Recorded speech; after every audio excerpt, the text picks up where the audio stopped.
In today's final touch, it is called glamping. It's a combination of glamorous and camping, and it's becoming hugely popular in Russia in recent years. A new glamp park just opened in Russia, and it's located on the roof of a parking garage. Avia Park is a giant shopping mall, and its marketing department has been allowed to carry on an exciting experiment on the roof of the mall. A glamping area that's been given a 10-day trial period. It has all the comforts of home. A tent costs $600 a night, and you can fit up to 3 people. For your Instagram photos. Absolutely glamping. I'd like to try that, I guess. That's our time for now. News 3 at 5 starts right now. And right now on News 3 at 5, Dane County officials say they are expecting even more flooding in the county. We will have live team coverage of the flooding all around the area.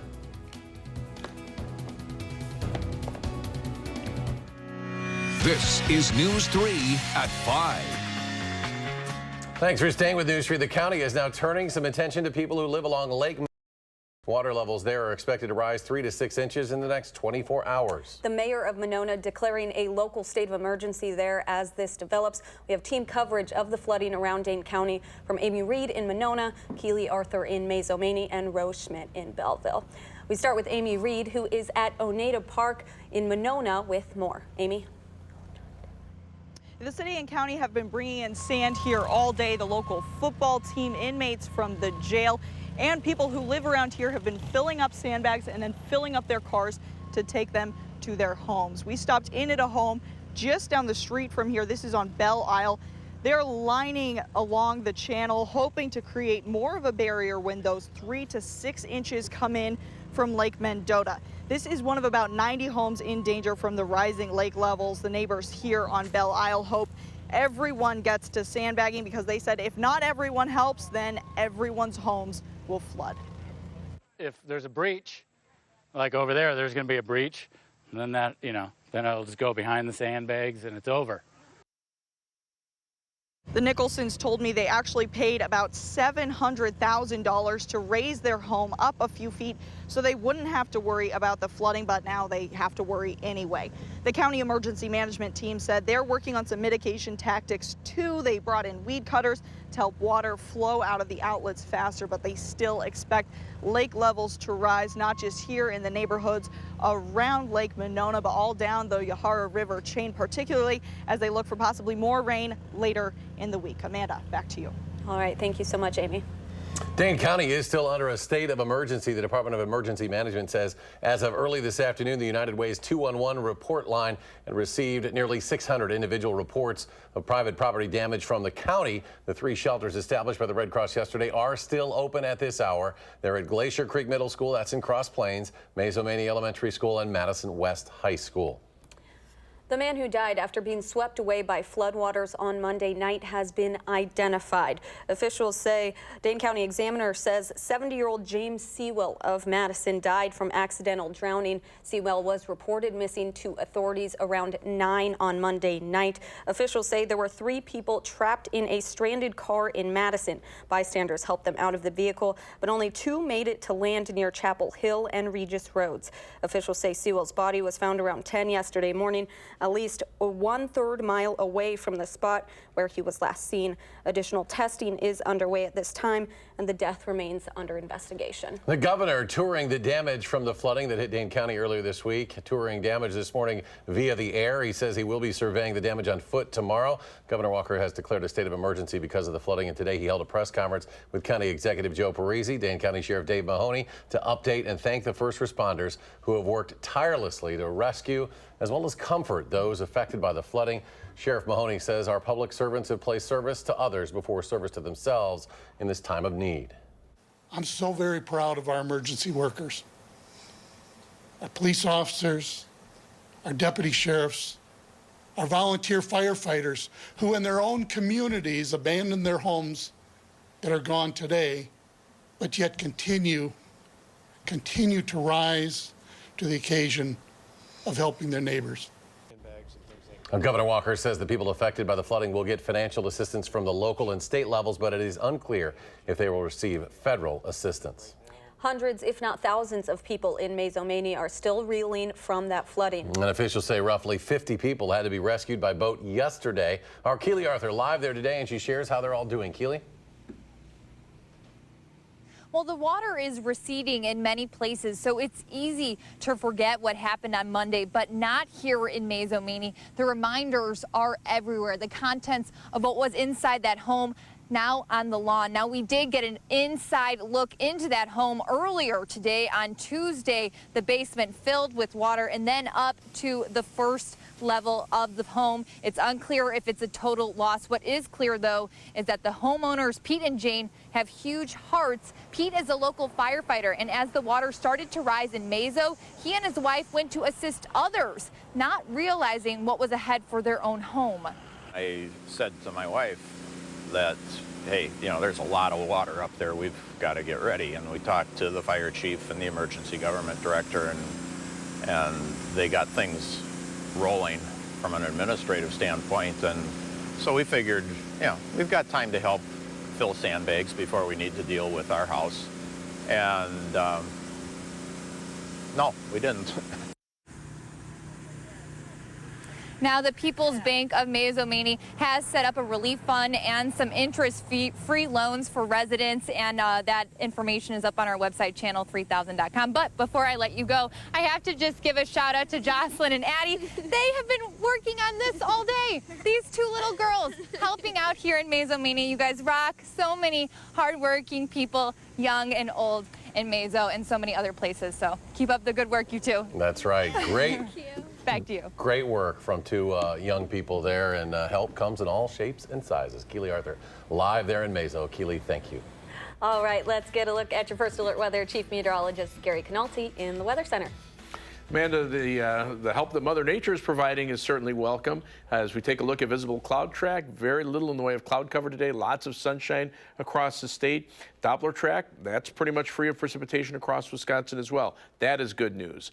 What's not so good news is we've got more showers and thunderstorms in the forecast on Friday. There is a slight to marginal risk of severe thunderstorms, mainly over southwestern Wisconsin, hail and gusty winds being the main threats, but also the potential for some locally heavy rain. Generally, about 1 to maybe 1.5 inches of rain expected over southern Wisconsin from late Thursday night through Friday. There could be some localized heavier amounts and heavier thunderstorms. Way too early to tell who's going to get the worst of it, but an alert day is in the forecast now for Friday for showers and thunderstorms that could produce some locally heavy rainfall, as well as an isolated strong to severe thunderstorm. With the dry air this morning, temperatures started out very comfortable. 54, the overnight low in Madison. It was in the 40s to our north and west. Current temperatures are in the middle to upper 70s. La Crosse right now at 80 degrees, but those dew points remaining in the 40s to lower 50s, so the air is very comfortable. Look for temperatures to drop off into the middle 50s by early tomorrow morning. Look for another sunny and dry day for tomorrow with a high temperature of 77. That's your first alert forecast. All right, Gary, thank you. People who live in Belleville are starting to clean their homes tonight after water from the Sugar River traveled through their neighborhoods. Families who were evacuated are now back in their homes. Rose Schmidt joins us live from Belleville Community Park to tell us what Dane County Emergency Management's next concerns are. Rose? Well, the Sugar River hit dangerously high water levels this week, but you can see now the water level has receded several feet. Dane County Emergency Management says mold remediation is going to be very key for the families who live in this area. Now take a look. We're going to show you this area from the sky. 8 families in Belleville who live closest to the water had to be evacuated, but now they're left with major headaches cleaning up their basements and garages. State and local officials are also monitoring 2 bridges and a pedestrian bridge over the water to make sure that they're safe. People who live in this area tell me the worst part is that they didn't know this was coming. Totally unreal to see. The high water mark from the 50-year flood of 1965 was on the mill wall, and that was about 2 feet under. So this was definitely the highest the water has ever been in Lake Belleville. A family who lives on East Avenue in Belleville sent us these pictures of the water level at its highest. The road was just redone over the past 3 months, and the water was up to their knees. You'll hear from them on News 3 at 6. Now, Dane County Emergency Management says the next concern is going to be for people who live downstream from this area here. That includes Dayton, Attica, Albany, and then Broadhead to the south. And but Emergency Management says that they will continue to monitor those areas for flooding. All right, Rose Schmidt in Belleville. Thank you so much, Rose. Floodwater has threatened many animals in the last 36 hours, and that includes a four-legged calf in Greene County overnight. Albany EMS Director Jamie Stevenson said an EMT assisted a calf that was stranded in floodwaters overnight near Attica, south of Belleville. Stevenson said the animal is expected to recover. She said the river in Albany has risen about 6 inches. And Gilda's Club is just one of the many buildings flooded on the west side. That's in the Middleton area. Around 1:30 this morning, crews began pumping more than 5 feet of water out of the nonprofit's basement. If you're unfamiliar, Gilda's is a cancer support community. It provides more than 3,000 people with free emotional support, cancer education, and hope for children and adults with any cancer diagnosis and those who care for them. Gilda's just celebrated its 10th anniversary in June. We moved into this clubhouse in August of 2008, so it's really quite sad that at the end of our 10 years now we've got this and we'll have to rebuild, but we will be here because we want to stay here for the next 10 years and beyond for our members. And if you'd like to help Gilda's out in helping them rebuild, you can find more information on how to do so at our website, channel3000.com. As residents in Dane County work to clean up from this week's widespread flooding, health officials are sending out a reminder of what can be lurking in the water. Floodwaters can carry sewage, manure, pesticides, gas, and other health hazards. Officials recommend cleaning up contaminants as quickly as possible to prevent the growth of mold as well. Private well owners may need to disinfect their water. If the well head has been submerged in the contaminated floodwater, it may have been polluted. The drinking water also may have been polluted. Several roads are back open after Monday night storms, but there are still dozens of roads closed. In Verona, Highway 69, parts of Highway PD, along with other roads, remain closed. In Belleville, a part of Highway 92 is closed. County Road JG is down to 1 lane, and the Highway 14 bridge west of Black Earth is washed out. We have a full list of road closures on our website, channel3000.com. More to come on News 3 at 5. Up next, a Janesville woman in custody after being accused of killing her former boyfriend. What his family is saying. Plus, UW head football coach Paul Christ has announced another football player will be receiving a suspension. We'll have the very latest. And on Wall Street, the Dow closes lower, losing almost 89. The S&P fell a little more than a point. The NASDAQ bucking the trend, adding 30 for its third highest close ever. We'll be right back.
A Janesville woman is facing reckless homicide charges after police say she stabbed and killed her ex-boyfriend last night. Today, the victim's family is saying the murder was purposeful, not an act of self-defense. Rock County reporter Adam Duxter spoke to the victim's family today and joins us from our newsroom with the latest. Adam.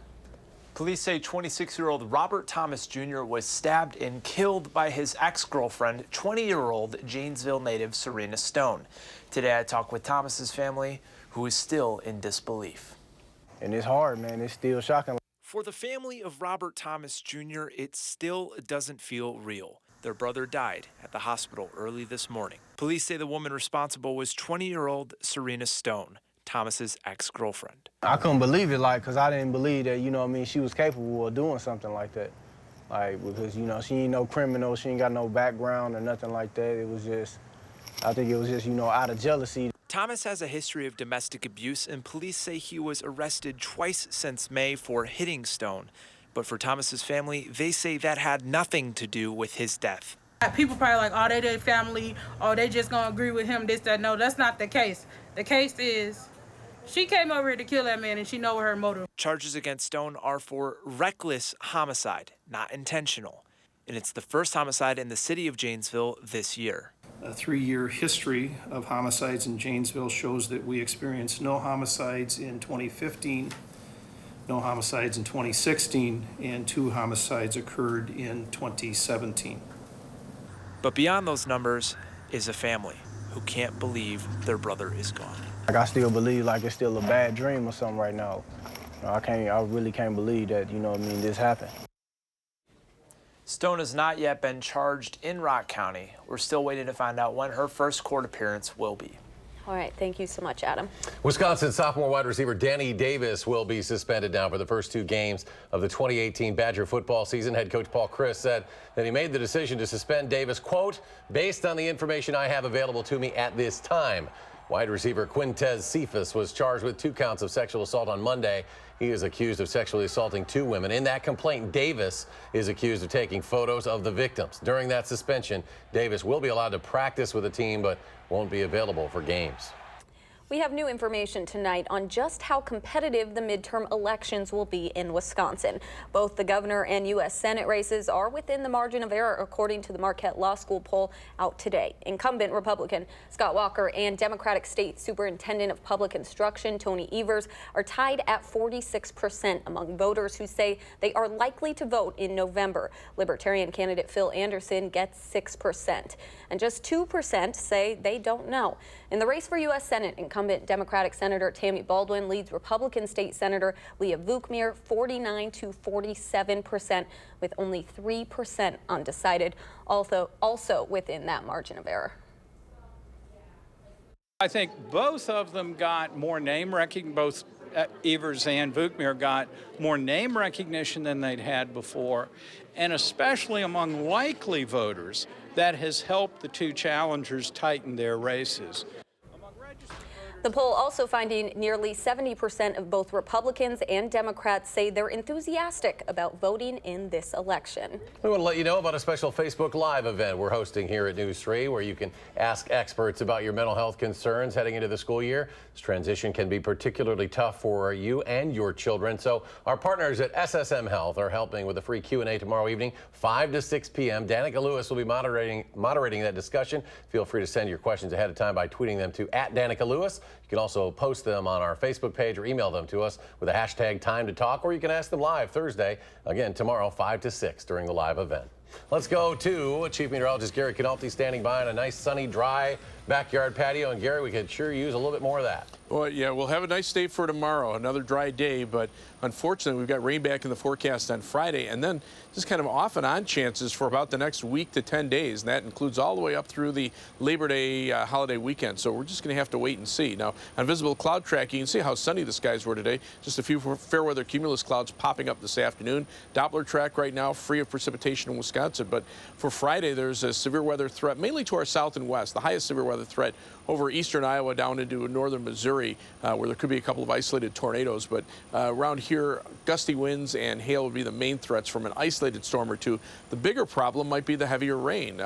Right now, the computer models are indicating somewhere between about a ½ inch and 1.5 inches of rain through much of southern Wisconsin, but some localized amounts over 2 inches are certainly possible in heavier thunderstorms. And these models have actually backed down a little bit on the amounts since the last update. So again, we're just going to have to wait and see. Any additional rainfall, not good. Queen Bee Radio Skycam at Platteville showing sunny skies. The WISC Skycam. Boy, we need a few more days of this kind of weather with just a few fair weather cumulus clouds out there. And the live view from the Edgewater Skycam in downtown Madison. That's looking out toward Lake Mendota, and the water levels on the lakes are high. 75, the high temperature for today, the low temperature of 54. And right now we're at our high for the day of 75. Winds are out of the northwest at 8 miles per hour. Dew point temperature very comfortable at 48 degrees. Now, as we look at weather track across the Midwest, you can see skies are generally clear across our part of the Midwest. The next weather system still to our south and west really hasn't gotten organized, and the air is just very dry here because we have high pressure located over southwestern Iowa. Our winds are coming in from the northwest. That's bringing down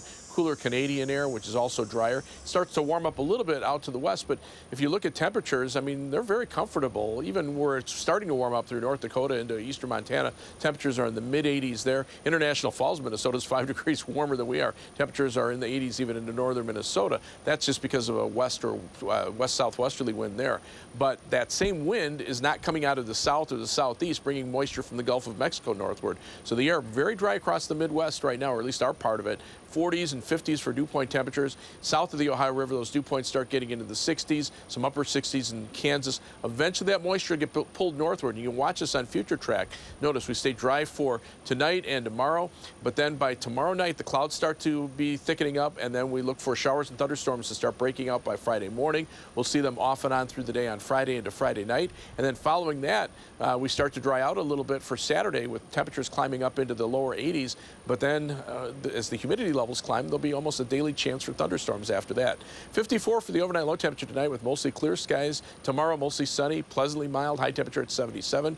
On Future Track, look for sunshine to give way to clear skies overnight. Low temperatures dropping into the middle 50s. High temperatures tomorrow back into the upper 70s. Another great day. Tomorrow night, though, clear skies in the evening give way to showers and thunderstorms by early on Friday morning. And then Friday, we'll see some shower and thunderstorm chances periodically through the day. High temperatures upper 60s to lower 70s. Rainfall amounts, again, this is through Saturday morning. You can see some amounts in excess of 1 to 2 inches and heavier thunderstorms. It's just hard to pinpoint exactly where those areas are. Hopefully they won't be over the places that got the heavy rain in the last week. So we have an alert day in the forecast for Friday for the potential for heavier rain. But then look at those temperatures, mid to upper 80s as we head from next week into the end of next week and the start of the Labor Day weekend, and almost a daily chance for rain, although much of the time it won't be raining, but there could be some localized heavy downpours in there as well. As we take a look at first alert traffic, again, there are problems when it comes to road closures. The Beltline right now at Broadway looks like a slow travel in the eastbound direction, but if you're traveling on US 14, actually the Beltline, you can't get off at Greenway Avenue or at University Avenue. Highway 14 closed between Middleton and not only Mazomanie, but all the way out to Spring Green. So use Wisconsin 60 as an alternate route, and then to the south. Highway 69 closed between 18151 and Paoli, and then down toward Belleville. Highway 92, some road closures there because of high water. Hopefully things will improve before too long. That's your first alert traffic. All right, thank you so much, Gary. Sure. Thanks, Gary. Ahead on News 3 at 5, there's a nationwide shortage of the EpiPen. We'll tell you what the FDA is doing to help address the problem after a short break.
With nationwide shortages of the EpiPen, the FDA is taking action to address the problem. The EpiPen has been on the FDA's drug shortages list since May due to supply disruptions and manufacturing issues.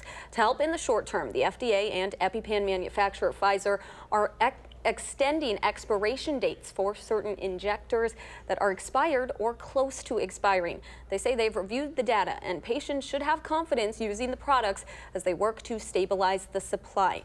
The American College of Allergy, Asthma, and Immunology is encouraging families having trouble finding their medications to consider alternatives. Patients should have no fear or concerns about embracing one of these alternatives if they can't get their hands on the EpiPen. That's right. The alternative auto-injectors are the same containing medication, epinephrine. Doctors say families using alternatives should familiarize themselves with the different application process. Pfizer expects the EpiPen to be more readily available between October and December. All right, stay with us. We'll have a final check of your forecast in a moment.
Tonight on the CBS Evening News, what the president is saying in his first comments since his former lawyer pleaded guilty. An American city currently has the worst air quality on Earth, and the incredible recreation of a battle that led to today's Medal of Honor ceremony. Tonight on the CBS Evening News. All right, let's take a final look at weather. It was a pretty nice day today. Yeah, temperatures in the mid to upper 70s, lots of sunshine. You can see that right now mid 70s, but those dew point temperatures in the upper 40s. Looks like very comfortable weather, but take a look at the forecast first. Temperatures will climb into the middle 70s for tomorrow with lots of sunshine. After that, though, showers and thunderstorms in the forecast for Friday. We do have an alert day with possibility for some heavy downpours, and then heat and humidity return with chances for showers and thunderstorms off and on all the way through next week and into the Labor Day weekend. All right, Gary, thank you. Thanks for joining us. We're back in 30 minutes for News 3 at 6. The CBS Evening News is next.